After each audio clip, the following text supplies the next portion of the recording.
ప్రేమగల తండ్రి, వందనాలయ్యా. నీ అత్యంత కృపను బట్టి నీ ఘనమైన నామానికి స్తుతులు స్తోత్రాలు చెల్లించుకుంటున్నాం. దినమంతా కాపాడి నీ వాక్యం దగ్గరికి మమ్మల్ని చేర్చుకున్నందుకు వందనాలు. వాక్య ధ్యానంలోకి వెళుతున్న మమ్మల్ని జ్ఞాపకం చేసుకుని ఆయన వాక్య ధ్యానాన్ని, వాక్య మర్మాలని వివరించండి. మరి విన్న మాటలు విని మర్చిపోయి మోసపోకుండా ఆ మాటలు మా హృదయంలో దాచుకునే ధన్యత నాకు, మాకు అందరికీ దయచేయండి. ఆయన కొద్ది నిమిషాల వాక్యపు వెలుగులో ఉంచండి, నీ ఆత్మచేత ముద్రించండి. యేసు క్రీస్తు నాన్ని బట్టి వేడుకుంటున్నాం తండ్రి, ఆమేన్.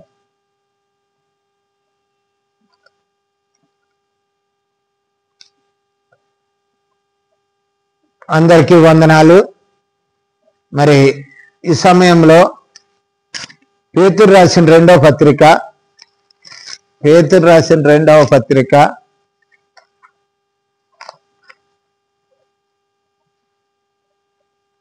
3వ అధ్యాయము 18వ వచనంలో ఒక మాటను చూసుకుందాం. 3:18.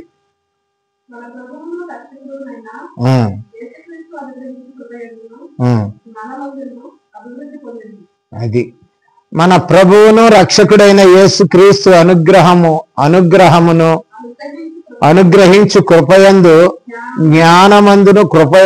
జ్ఞానమందును అభివృద్ధి పొందుడి. క్రైస్తవుడు యేసుక్రీస్తు యొక్క కృపయందును, యేసుక్రీస్తు జ్ఞానం యందును అభివృద్ధి పొందాలి. ఎలాగ పొందాలి అనంటే, మరి క్రీస్తు శక్తి, క్రీస్తు బలము మనం పొందాలి. క్రీస్తు శక్తి, క్రీస్తు బలము మనం పొందాలి. మొట్టమొదటిగా ఒక క్రైస్తవుడు ఎదగాలంటే మొట్టమొదటిగా వాక్యములో ఎదగాలి. వాక్యము లేనిదే క్రైస్తవుడు లేడు. వాక్యానుసారమైన జీవితమే క్రైస్తవుడు. ఆ వాక్యాన్ని కలిగి ఉన్నవాడే క్రైస్తవుడిగా తీర్చబడతాడు. కనుక వాక్యం అనేది క్రైస్తవుడు వాక్యంలో ఎదిగితే క్రీస్తులో అభివృద్ధి పొందిన జ్ఞానమందు కానీ, క్రీస్తు కృపయందు కానీ అభివృద్ధి పొందిన వాడు అవుతాడు. కనుక ఒక క్రైస్తవునికి ఉండవలసిన ముఖ్య లక్షణాల్లో మొట్టమొదటిది ఏంటంటే దేవుని వాక్యంలో ఎదగాలి. అందుకే అపోస్తలుడైనటువంటి పేతురు రాసిన మొదటి పత్రిక 2వ అధ్యాయం 3వ వచనంలో అంటాడు. 2వ అధ్యాయం 3వ వచనం,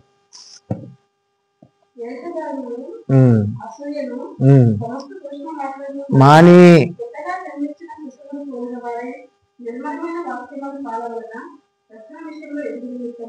వాక్యం వల్ల ఎదగాలి. కనుక పసిబిడ్డ ఏ విధంగా పాలుతో ఎదుగుతాడో క్రైస్తవుడు పాలనే వాక్యం ద్వారా ఎదగాలి. ఎదగాలి అంటే కొన్ని మానేయాలి. దుష్టత్వం మానేయాలి. ఏమేం మానేయాలి అన్నాడమ్మా? ఏం మానేయాలి?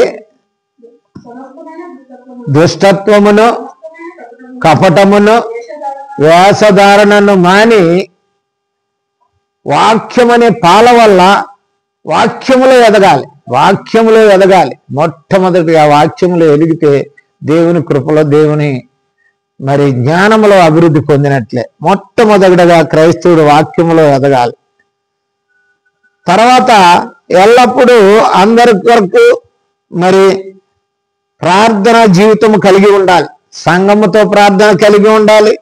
మరి అందరి కొరకు ప్రార్థన చేయాలి.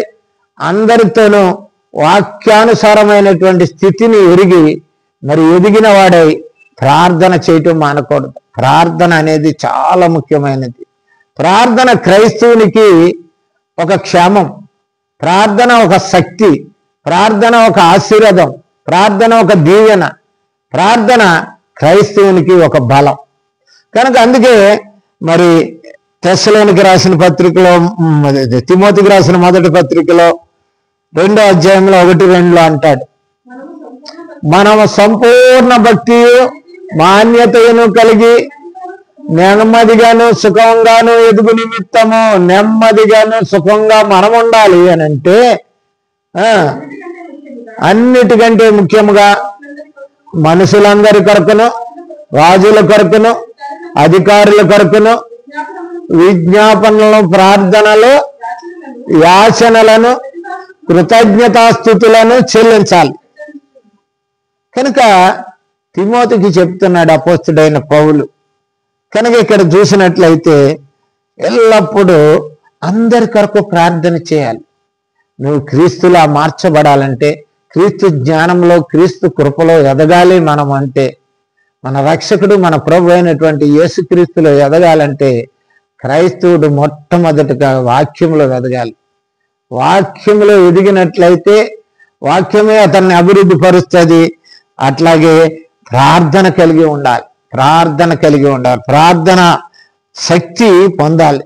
ప్రార్థన శక్తి చాలా గొప్పది. యేసు ప్రభు వారు ఉదయం అంతా మరి పరిచర్య చేసేవారు, సాయంత్రం ఒలీవల కొండకెళ్ళి ప్రార్థన చేసేవారు. కష్టం వచ్చినప్పుడు, నష్టం వచ్చి, అందుకు శ్రమ వస్తుంది అని అంటే మెలకువగలిగి మీరు ప్రార్థన చేయండి అన్నాడు యేసు ప్రభు వారు. మన కష్టాలు, బాధలు, ఇబ్బందులు రాకుండా మనం ఆత్మీయంగా క్రీస్తులో ఎదగాలి అని అంటే ప్రార్థన చేయాలి. అందరి కొరకు ప్రార్థన చేయాలి. రాజుల కొరకు కానీ, అధికారుల కొరకు కానీ, ప్రజలందరి కొరకు కానీ మనం ప్రార్థన చేయాలి. ప్రార్థన అనేది మన ఆత్మీయ ఎదుగుదలకు ఒక కారణం. ప్రార్థన ఉన్నట్లయితే దేవుని సన్నిధిలో కన్నీటి ప్రార్థనలు అనేక రకములున్నాయి. కన్నీటి ప్రార్థన కన్నీటి ప్రార్థన ఆమె పొందలేని మరి గుడ్రాల స్థితి నుండి ఆమె ఒక కుమారుని, గొప్ప యోధుడిని కనగలిగింది. ఎంతో మంది భక్తులు ప్రార్థన ద్వారా గొప్ప విజయాన్ని సాధించారు. యేసు ప్రభు వారు మాదిరిగా మనకి ప్రార్థన ఉంచిపోయాడు. రాత్రంతా ప్రార్థన చేసేవారు. మెలకువగా ఉండి ప్రార్థన చేయమన్నాడు. కనుక ప్రార్థన యొక్క శక్తి అంత గొప్పదని చెప్తున్నాడు. మూడవదిగా ఎల్లప్పుడూ కృతజ్ఞతాస్తుతులు చెల్లించాలి. ఎప్పుడు దేవుడి చేసిన మేలును మర్చిపోతారు. చాలా మంది ఏమిటంటే దేవుడి చేసిన మేలును మర్చిపోతారు. మేలు మర్చిపోకూడదు. అందుకే దావీదు భక్తుడు, నా ప్రాణమా యెహోవాను సందర్శించుము, ఆయన చేసిన ఉపకారముల్లో దేనిని మరవద్దు అంటాడు. కృతజ్ఞతాస్తుతులు చెల్లించాలి. దేవుడు నీ జీవితంలో, నా జీవితంలో, మన జీవితాల్లో ఎన్నో మేలులు చేశాడు. కొన్ని మనకు కనపడతాయి, కొన్ని వినపడతాయి, కొన్ని తెలియవు. తెలిసినా తెలియకపోయినా దేవుడు అన్యాయస్తుడు కాదు. ఎవరికి అన్యాయం చేయడు. ఆయన మేలు చేస్తాడు. దుష్కార్యాలని ఆయన వల్ల జరగవు. మనకు మేలు నిమిత్తమే ప్రభువు మనల్ని ప్రేమించాడు. కనుక మనం ఎప్పుడు కూడా ప్రతి విషయంలోనూ కృతజ్ఞత చెల్లించాలి. తెస్సలోనికైన మొదటి పత్రిక 5వ అధ్యాయం 16-18 చూస్తే ఒక మంచి మాటని అంటాడు అపోస్తుడైన పౌలు గారు. ప్రతి విషయమందును కృతజ్ఞతాస్తుతులు చెల్లించుడి, ఇలాగు చేయుట దేవుని చిత్తము. కనుక దేవుని చిత్తం ఏంటంటే కృతజ్ఞతాస్తుతులు చెల్లించాలి. దేవుడు చేసిన మేలును మరువకూడదు. చాలా మంది మేలును మర్చిపోయి వాళ్ళ ఇష్టానుసారంగా జీవిస్తారు. కనీసం దేవునికి కృతజ్ఞత కూడా చెల్లించరు. కనుక మరి అవసరతల్లో, అక్కరతలో దేవుడు కావాలి. మేలు అనుభవించిన తర్వాత అనుభవం పొంది కూడా మేలుని మరిచివారై ఉన్నారు. ఆనాడు ఇశ్రాయేలీయులు అదే. ఆనాడు కష్టంలో ఉన్నప్పుడు దేవుడికి మొరపెట్టారు, ఆ యొక్క ఐగుప్తు చెరలో ఉన్నప్పుడు. కానీ బయటకు వచ్చిన తర్వాత వారి దేవుణ్ణి విసర్జించారు. వాళ్ళు కృతజ్ఞత చెల్లించలేదు. ఎర్ర సముద్రమును దాటించినప్పుడు, అద్భుతాలు, ఆశ్చర్యాలు చేసినప్పుడు దేవుడు గొప్పవాడని పొగిడి జేజేలు కొట్టిన ఆ ప్రజలే యెహోవా ఎవడు అనే స్థితికి కూడా వచ్చారు వాళ్ళు. కనుక ఎంత దౌర్భాగ్య పరిస్థితి అంటే ఈనాడు క్రైస్తవులు కూడా కృతజ్ఞత చెప్పలేని స్థితి క్రైస్తవుల దగ్గర ఉంది. ప్రియ సహోదరుడా, నువ్వు ఈ రోజున ఎల్లప్పుడూ కృతజ్ఞత చేసే స్థితిలో ఉన్నాడు. 18వ వచనం చూడమ్మా, 16-18.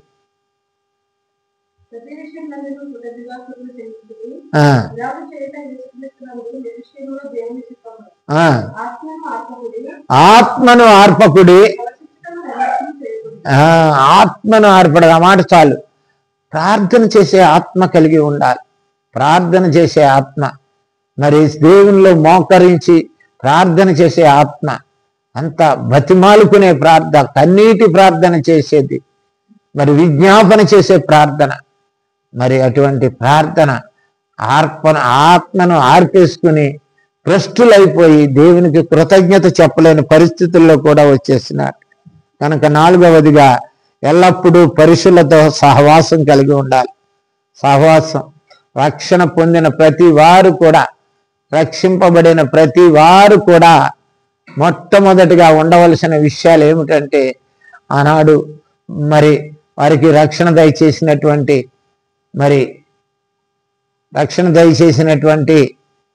ఈ పేతురు గారు వాళ్ళని రక్షణ అనుగ్రహించి వారికి బాప్తిసం ఇచ్చి మీరు రక్షణ పొందుడి, కానీ ఎలా ఉండాలో చెప్పాడు.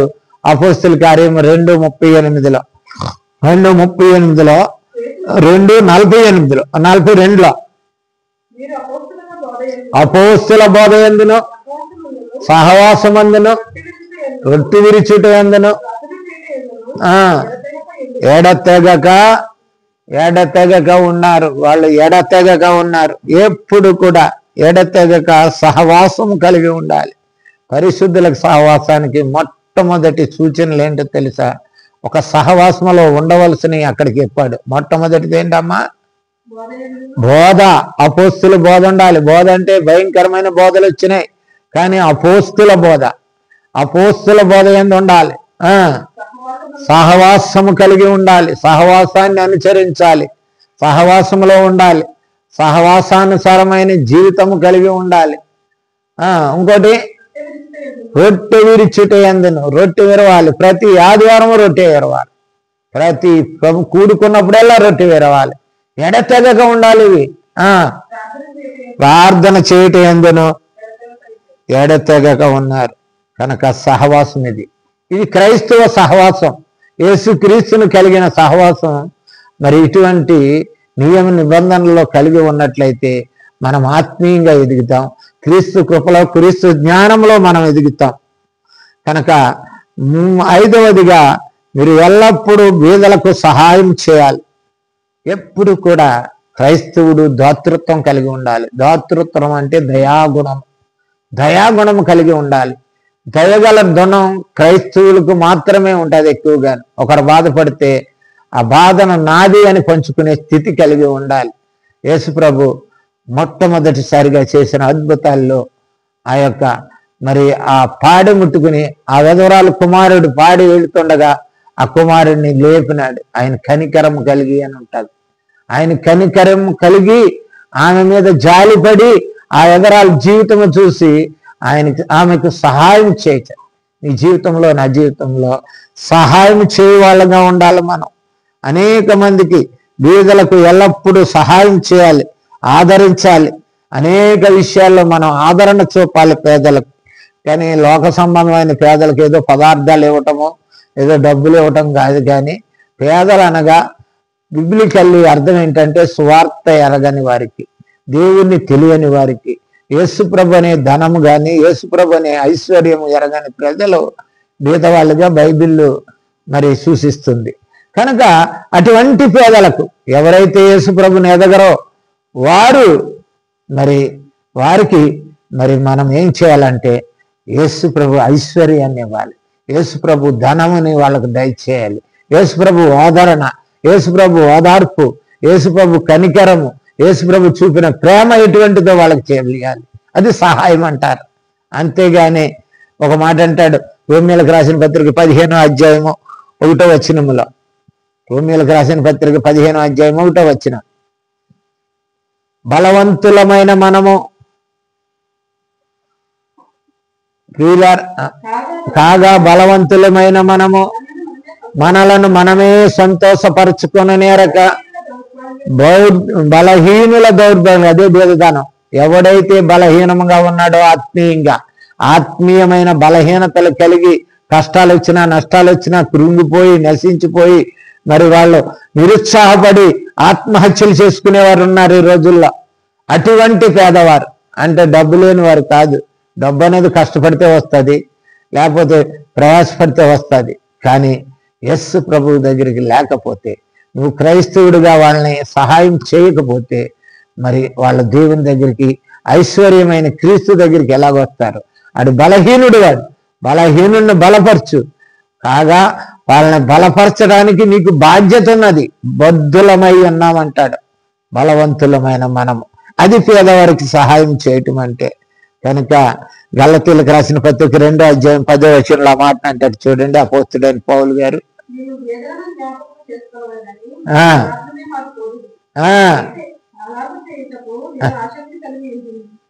ఏమంటున్నాడు? మేము పీదలమని కోరిది కనుక మేము వాక్యంలో ఎదగలేదు, వాక్యానుసారమైన జీవితం మా జీవితాల్లో లేదు. యేసుక్రీస్తు ధనం పొందలేదు, యేసుక్రీస్తు ఆదరణ పొందలేదు, యేసుక్రీస్తు కనికరం మేము ఎరగలేదు, యేసుక్రీస్తు ప్రేమను మేము రుచి చూడలేదు.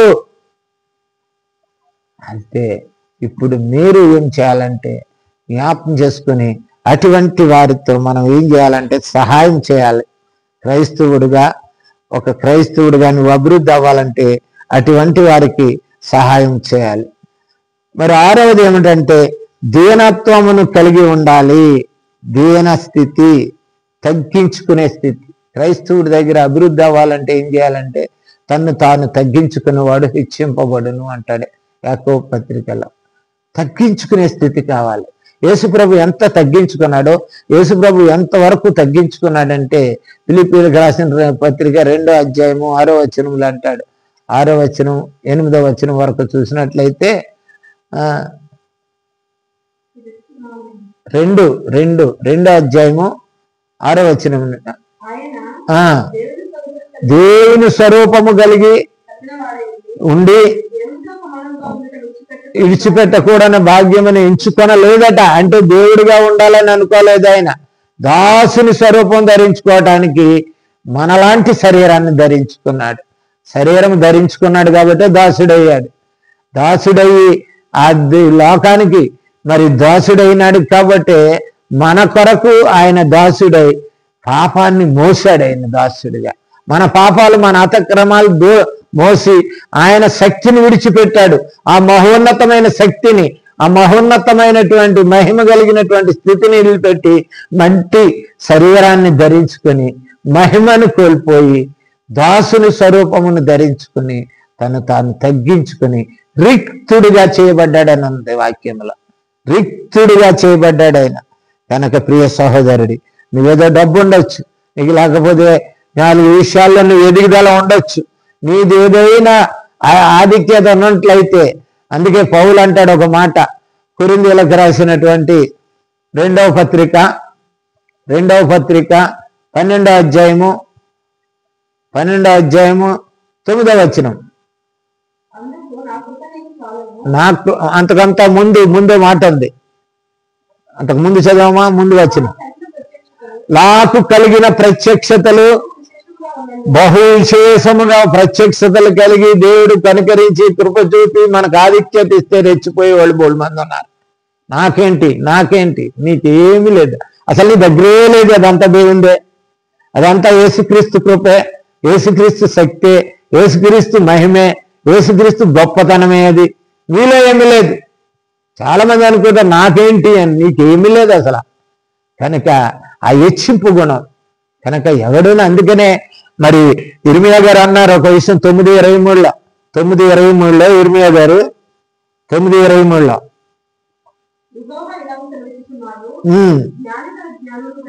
జ్ఞాని తన జ్ఞానమును బట్టి, సూర్యుడు తన శౌర్యమును బట్టి అతిశయించకూడదు. అతిశయించున్నారు చాలా మంది. అతిశయం పనికిరాదు. అతిశయమే మనకి మరి మనకున్నటువంటి తగ్గింపు. దీనుడిగా వచ్చాడు ఆయన. గొర్రె పిల్ల అమ్మలాగా మౌని అయ్యి ఉన్నాడు యేసుప్రభు. చేతగాక మౌని అయ్యాడు యేసుప్రభు వారు. నీ కొరకు నా కొరకు మౌని అయ్యాడు ఆయన. మరి నీవు మౌని అవ్వాలిగా. నువ్వు కూడా గొర్రె పిల్లవే కదా. ఆయన గొర్రె పిల్ల, దేవుని గొర్రె పిల్ల అయితే నువ్వు దేవునికి యేసుక్రీస్తు గొర్రె పిల్లవు. నిన్ను యేసుక్రీస్తు పెంచాడు, పెద్ద చేశాడు, ఆయన కన్నాడు నిన్ను. కనుక నువ్వు కూడా మౌని అయి ఉండాలి క్రీస్తులాగా. కనుక తగ్గించుకోవాలి. యేసుక్రీస్తు ఎంతవరకు తగ్గించుకున్నాడో అంతవరకు నువ్వు నేను తగ్గించుకోవాలి. ఆ తగ్గించే గుణము నీలో ఉన్నప్పుడు మాత్రమే, తగ్గించుకునే గుణం మరి నీ జీవితాన్ని ఆశీర్వదింపజేస్తుంది, హెచ్చింపజేస్తుంది. దీనత్వం కలిగి ఉండాలి. క్రైస్తవుడు ఎదగాలంటే తప్పకుండా తగ్గించుకోవాలి. మరి నేను ఆడికంటే గొప్ప, నాది గొప్ప అనుకున్న వాళ్ళు ఎప్పుడు ఎదగరు. అహంకారులు నాశనం అవుదురు. అహంకారం పనికిరాదు, గర్వం పనికిరాదు. అని అన్ని నాశనానికి ముందు నడుస్తాయి, నిన్ను తీసుకెళ్తాయి నాశనానికి. కనుక మరి ఇక్కడ పేతురు గారు రాస్తున్న మాట ఏంటంటే, 1 పేతురు 5వ అధ్యాయం 6వ వచనం, మిమ్మల్ని హెచ్చించినట్లు ఆయన చేతి కింద బలిష్టమైన చేయింది. ఆయన వీరత్వం ధరించుకున్నాడని తక్కువడిగా అంచనా వేయొద్దు. ఆయన ఏదో సిలువ వేసుకున్నాడని ఎవరో మాట్లాడుతున్నారు చాలా మంది హీనంగా. అది మూర్ఖులు, వాళ్ళకి అర్థం కాదు యేసు ప్రభు వాళ్ళు. అందుకని ఆయన సిలువ వేయబడ్డాడు, ఎదిరించలేదు వాళ్ళని అని, ఆయన దేవుడు ఎట్లా అవుతాడని చాలా మంది అంటున్నాం ఉండొచ్చు. కానీ మరి నువ్వు దేవుని ఎరుగుదువు కదా, క్రీస్తుని ఎరిగిన వాడవు కదా, ఆయన రుచి చూచి తెలుసుకున్నవాడు కదా. ఆయన యొక్క ప్రేమ, ఆయన యొక్క కనికరం, ఆయన యొక్క జాలి, ఆయన యొక్క నెమ్మది, ఆయన యొక్క మౌనిత్వం, ఆయన యొక్క తగ్గింపు నువ్వు ఎదుగున్నావు. కాబట్టి ఇక్కడ పౌలు అంటాడు 5వ అధ్యాయం 6వ వచనంలో మాట అదే, నిన్ను హెచ్చించు నిమిత్తము ఆయన బలిష్టమైన చేతి కింద దీన మనస్కులై ఉండాలి. దీన మనస్సు ధరించుకుని మనము ఉండాలి. అతి ధన్యత మనం కలిగి ఉన్నట్లయితే తప్పకుండా ప్రభు అయినటువంటి యేసుక్రీస్తు కృపలను, జ్ఞానములను మనం అభివృద్ధి పొందుతాం, ఎదుగుతాం. ఈ లోక సమస్యలు, లోక పరిస్థితులు మనకి ఎన్ని వచ్చినా కదల్చబడని వారిగా మనం ఉండగలం.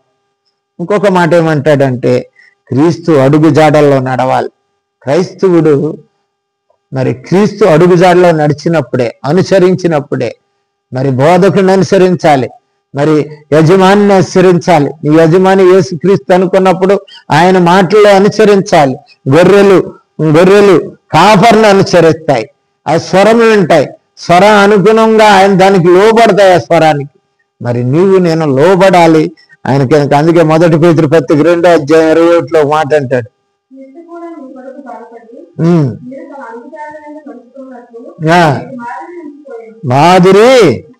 మాదిరి ఉంచిపోయాడు. అడుగుజాడలో నడవటానికే ఆయన మాదిరి ఉంచిపోయాడు, మాదిరిగా ఉంచిపోయాడు ఆయన. మరి నీ జీవితంలో ఆ మాదిరి జీవితం నీకుందా? ఆ తగ్గించుకునే గుణం నీకులో ఉందా? తగ్గించుకుంటున్నావా? ఆయన్ని వెంబడించిన వాడైతే వెంబడించటం ఆయన అడుగుజాడలో నడాలి. వెంబడించేవాడైతే ఆయన అడుగుజాడలో నడాలి. కనుక నువ్వు ఆయన అడుగుజాడలో నడగలుగుతున్నావా? ఆయన అడుగుజాడలో నువ్వు నేను జీవించగలుగుతున్నామా? గమనించాలి మనం. కనుక ఎప్పుడు కూడా మనము ఆయన్ని వెంబడించాలి. కనుక వెంబడించినప్పుడు ఒక మాట అంటాడు యేసుప్రభు వారు అంటున్నాడు,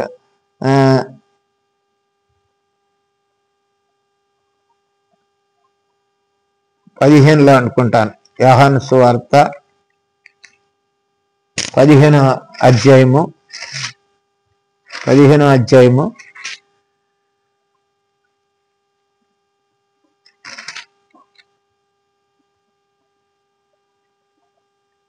6వ వచనం, పారవేయబడి ఎండిపోయిన అడుగు జాడలు నడపోతే వాడు బయటికి వేసేస్తాడా? కింద ఒక మాట ఉంది, 7 చాలా ముఖ్యమైనది. 7వ వచనం, నీ యందు నా మాటలు నిలిచి ఉన్న ఎడల మీకేది ఇష్టమో అది అప్పుడు మీకు అనుగ్రహింపబడును. కనుక ఆయన అడుగు జాడల్లో నడాలి. ఆయన నడిచిన నాటల్లో నడిచినట్లయితే మనము హితము దేవుడికి హితమవుతారు, దేవుని ఆశీర్వాదం పొందుతాం. కనుక మరి ఆయన అడుగు జాడల్లో నువ్వు నేను అడుగుతున్నావా? ఆయన అడుగు జాడలు ఎలా ఉంటాయంటే, అదే పేతురు 1వ పత్రిక 2వ అధ్యాయము 19, 20లో చూడండి, మంచి మాటను అంటాడు. అక్కడే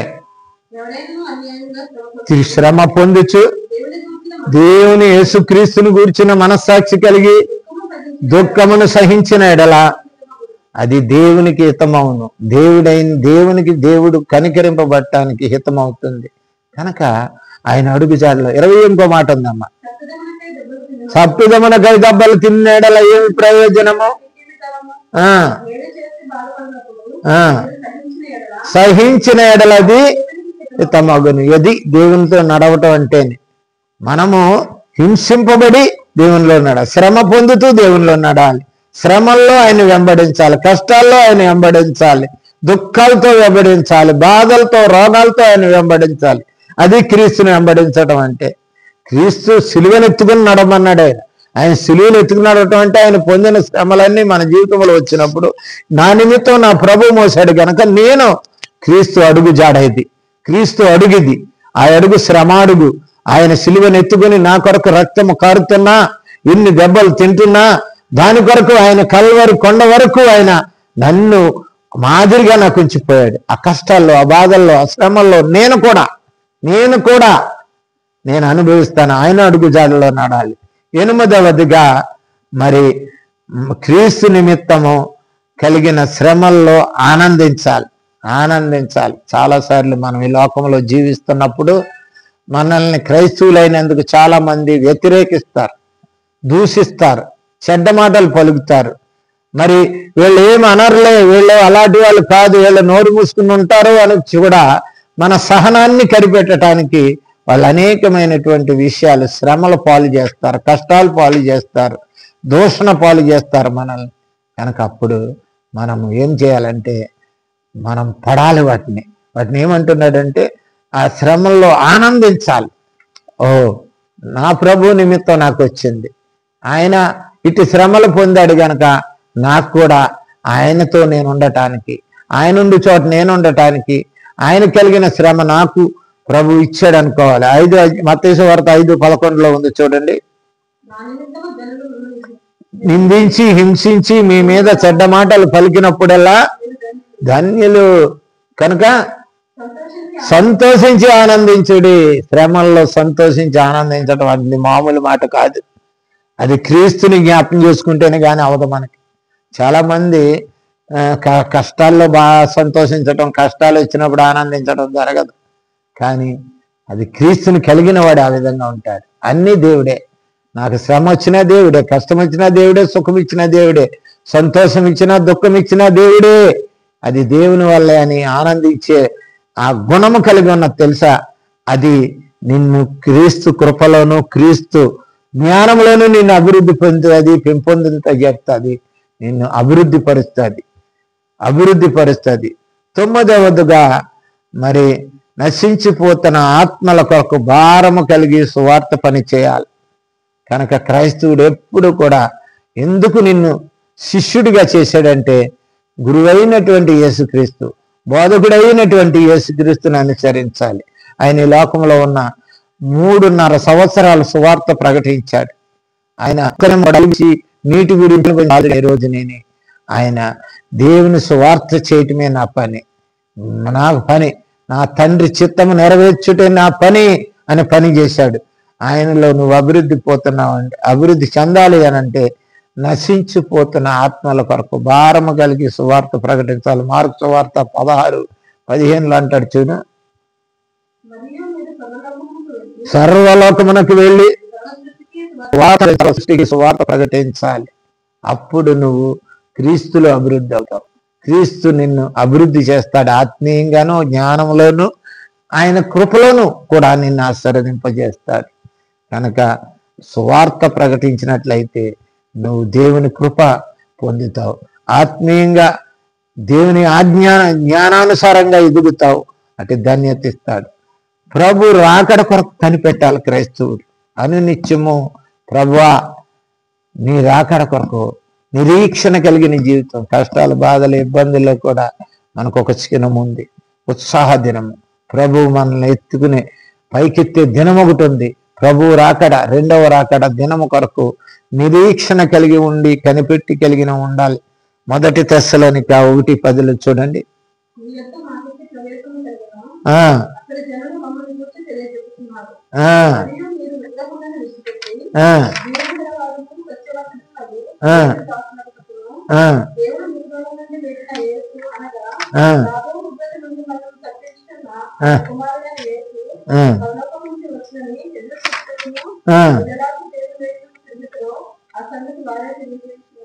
అది కనుక మనము దేవుని యొక్క మరి జ్ఞానంలోను కృపలోను ఎదగాలి అని అంటే కనిపెట్టాలి. ప్రభు రాకడ కొరకు కనిపెట్టి వారంగా ఉండాలి. నిరీక్షణ కలిగి ఉండాలి. ఒక మాటలో చెప్పాలంటే నిరీక్షణే క్రైస్తవ జీవితం. నిరీక్షణ లేని జీవితం వ్యర్థం. నిరీక్షణ కలిగి ఉండాలి. ప్రభువు నా కష్టాల నుంచి లేపుతాడనే నిరీక్షణ, నాకున్న బాధలు తీసేస్తాడనే నిరీక్షణ, నాకున్న దుఃఖాన్ని నుంచి సంతోషంలో పెడతాడనే నిరీక్షణ, నాకున్నటువంటి దారిద్ర్యం నుండి ధన్యకరమైనటువంటి జీవితాన్ని ఇస్తాడనే నిరీక్షణ, ప్రతి దానికి నిరీక్షణ ఉండాలి. అలాగే ప్రభు రాకడ కొరకు కూడా నిరీక్షణ కలిగి ఉండాలి. నీ ప్రత్యక్షత మాట అంటాడు. ఒక్క మాట చదువుకుందాం. పేతురు రాసిన మొదటి పత్రిక 12వ అధ్యాయము 1వ వచనం 2వ వచనం 4:12. పేతురు రాసిన మొదటి పత్రిక 4:12, 12:13. ప్రియులారా, అగ్ని వంటి మహాశ్రమలు సంభవించినప్పుడు ఏదో ఒక వింత సంభవించినట్లుగా మీరు ఆశ్చర్యపోకుడి. అది ప్రత్యక్షత, అది నిరీక్షణ. భయపడద్దు. నిరీక్షణ అంటే అది అసలు నిరీక్షణ. నీ జీవితంలో రావాలి యేసుప్రభు ప్రత్యక్షత. యేసుప్రభు వారు కనిపెట్టాలి ప్రత్యక్షత కొరకు. నీ జీవితంలో ఆయన కనికరము కొరకు కనిపెట్టాలి. ఆయన ప్రత్యక్షత నీకు ఏ విధంగా ఉంటుంది? ఒక మాట ఉంది అక్కడ, మహానందముతో సంతోషించి నిమిత్తము పాలువారై ఉన్నంతగా సంతోషించుడు అంటున్నాడు. ఇది క్రీస్తు నిమిత్తం నాకు వచ్చింది. నా ప్రభు అనుభవించాడు, నాకు వారసత్వం ఇచ్చాడు, నాకు హక్కు ఇచ్చాడు. ఆయన ఎలాగ పరలోకంలో తండ్రి కుడిపార్శ్వం ఉన్నాడో నాకు కూడా అక్కడ కుడిపార్శ్వం దొరుకుతుంది. ఇక్కడ క్రీస్తు యందు అట్టి మరి నిరీక్షణ కలిగి ఉన్నట్లయితే ఆ కనిపెట్టే స్థితి, ఆయన ప్రత్యక్షత నీ జీవితంలోకి వస్తుంది. ఆయన నువ్వు చూడగలుగుతావు. ఆయన గొప్ప మహిమను మనం అనుభవించగలుగుతాం. ఆ ప్రత్యక్షత కొరకు ప్రభు మనల్ని పెంచుతాడు. అట్టి ధన్యత కలిగి ఉన్నప్పుడు మనము తప్పుకోకుండా క్రీస్తు యొక్క కృపలోను క్రీస్తు యొక్క జ్ఞానంలోను మనం అభివృద్ధి పొందుతాం. క్రీస్తు స్వారూప్యంలోనికి మార్చబడతాం. ఒక మాటలో చెప్పాలంటే క్రీస్తు స్వారూప్యంలోనికి మార్చబడతాం. ఆయన లాగా మనం మార్చబడతాం. ఆయన ఈ లోకంలో ఉండగా ఇవన్నీ కూడా ఆయన అనుభవించాడు. ఇవన్నిటిలోనూ మనం పెంచాలని మనకు మాదిరిగా ఉంచిపోయాడు. కనుక దీనిలో నువ్వు అభివృద్ధి పొందినట్లయితే క్రీస్తు కృప నీకు ఉంటుంది, క్రీస్తు జ్ఞానం నీకు వస్తుంది. అట్టి ధన్యతలో మనందరినీ ఆయన జ్ఞాపకం చేసుకున్నాం గాక. ఆమేన్.